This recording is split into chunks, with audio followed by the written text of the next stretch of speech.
ሰበር ዜና መረጃዎች ወጥቷል። ወደ እናንተ የምናደርስ ይሆናል። አብራችሁን ቆዩ። ግርግር አንበል። ቤተ ክርስቲያን እኛን አሳድጋለች። ግርግር የላትም። አራት አይኑ መምህር ሊቀ ብርሃን የኔታ ይባቤ የተፈቱ በምን ምክንያት እንደታሰሩና ማን እንዳሰራቸው ተናግረዋል። ዝርዝር መረጃ አለን። ሰላም ጤና ይስጥልኝ። በመላው ዓለም የምትገኙ ውድ የፉል ዳይሊ ወርልድ አድማጭ ተመልካቾቻችን የዕለቱ መረጃዎችን ወደ እናንተ ይዘን ቀርበናል። ታዲያ እናንተም ለዚህ ቻናል አዲስ ከሆናችሁ ሰብስክራይብ፣ ሼር፣ ላይክ እና አስተያየት መስጫ ሳጥን ላይ ገንቢ አስተያየቶቻችሁን እያስቀመጣችሁ እስከ መጨረሻው አብራችሁን ቆዩ። አንተንም ደግሞ ሁላችሁም አንድ ሆነን ቤተክርስቲያኒቱ ሰብስባ አንድ ያደረገችን ልጆች ነው። አራት አይኑ መምህር ሊቀ ብርሃን የኔታ ይባቤ እነሆ ከታሰሩ 7 ቀን አልፏቸዋል። ሆኖም ግን ማህበረ ክርስቲያኑ የተለያዩ ሰልፎችንና ደቀ መዛሙርቶችና ታላላቅ የቤተ ክርስቲያኑ አባቶች ያለመታከትም ለሚመለከተው እኒን አባት ፍቷቸው ነገር ተበላሸ ማለት ለመንግስት ሲጮሁ መቆየቱ የሚታወቅ ነው እና መንግስትም ነገር እንደሚበላሽ አውቆ ከታላቅ ይቅርታ ጋርም ፈተው መኮድ አይኑን አፍጥጦ ካልተፈቱ ከዚህ አንወጣም ላለው ህዝበ ክርስቲያን ለቤተ ክርስቲያን አባቶች መምህር ሊቀ ብርሃናት የኔታ ይባቤን እጃቸውን ይዘው አስረክበዋል። ህዝበ ክርስቲያኑ በባህር ዳር በሚገኘው በፈለገ ገነት ቅዱስ ጊዮርጊስ ካቴድራል ታላላቅ አቀባበል ተደርጎላቸዋል። ነገር ግን ወደ ዋናው ጉዳያችን ስንመጣ የኔታ ይባቤ ለምንና በምን ምክንያት ታሰሩ?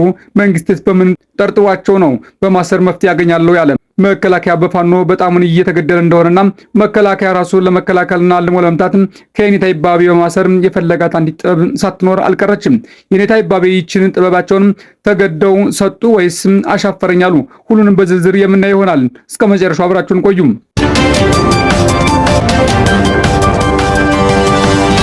የኔታ ይባቤ በጎጃም ውስጥ ከምትገኝ የአንዲት ታላቅ ገዳም የሊቃውንትና የጥበብ መፍለቂያ ከሆነችው እናታችን ቅድስት ናዳ ማርያም ገዳም ዘመናቸውን በልቅነታቸው ሊቃውንት ለብዙ ዘመናት ሲያፈሩ የቆዩ ታላቅ አባት ናቸው። ሆኖም ግን ቀደም ብዬ እንደነገርኳችሁ የጥበብ መፍለቂያ እናትና አንዳንዶቹ የዘመነ ካሴ ንስሐ አባትን ስለሆኑ ይላሉ።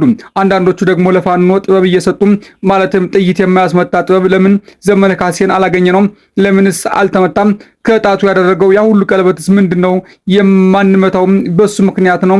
ይህንንም ያደረጉላቸው የኔታ ይባቤ ናቸውና አንድም እሳቸውን ስንይዛቸው ዘመነ እጁን ይሰጣል። ሌላ እስካላችሁኝ ይህንን ታላቅ አንጋፋ መምህር በፔንሳ ጥፍሩን እየነቀልን የቀለበቱን ሚስጥር ይናገር ዘንድ መደብደብና ማሰቃየት በግዴታ እንዲናገር እናደርገዋለን። ካለዚያስ ዘመነ ካሴን ለመያዝ ወደ ውጊያው ስንሄድ ወይ ቀለበቱን ለኛ ይስጡን፣ ካለዚያ ጥይት የሚያስመታ በላይ ስጡን በማለት እንደታሰሩም የሚታወቅ ሀቅ ነው። ነገር ግን ሊቃናት የኔታ ይባቤ ከጎኑ ያጣው ህዝብና የቤተ ክርስቲያን አመራሮች የሚከፍለውን መስዋዕትነት እንደሚከፍል መወሰኑን በመረዳት ችግሩ የከፋ እየሆነ እንደመጣና ፋኖን በጎጃም በጎንደር ግዛቶች ሁሉንም በሮች ሲዘጋ መንግስት ለመፍታት ተገዷል። የኔታ ይባቤን ከህዝብ በተጨማሪ መንግስትን ረፍት የነሳው ማን ነው ብለን ለጠየቅናቸው አብረው የታሰሩ እማኞች እንደተናገሩ ብፁዕ አቡነ አብርሃም የኔታ ይባቤን ጉዳይ ለማየትና ለማስፈታት ተውብሶናል፣ የባሰ ችግር እንዳይፈጠር በማለት ለመንግስት አስረግጦ ለመንገር በቀን 3 ጊዜ የኔታ ይባቤን ወደ ታሰሩበት ወደ መኮድ እንደሚመላለሱ ማወቅ ተችሏል። መንግስት ሁሉንም እንዳሰበው ሳይሆን የእናታችን ቅድስት ናዳ ማርያም መምህር የኔታ ይባቤን ምንም ጫፋቸው ሳይነካም ሰኔ 19 እንዲፈታ ተገዷል። ህዝቡም ነቅሎ በመውጣት በታላቅ ዝም ማዕበልም እየዘመረ ለአባት እንደሚገባው አቀባበል ሁሉ ተቀብሏቸዋል። ነገር ግን ይህንን ካነሳን አይቀር የዘመነ ቀለበት ምንድናት ወደሚለው ሀቅ ስንመለስ አወ ዘመነ በጥይት የመምታት አይታሰብም።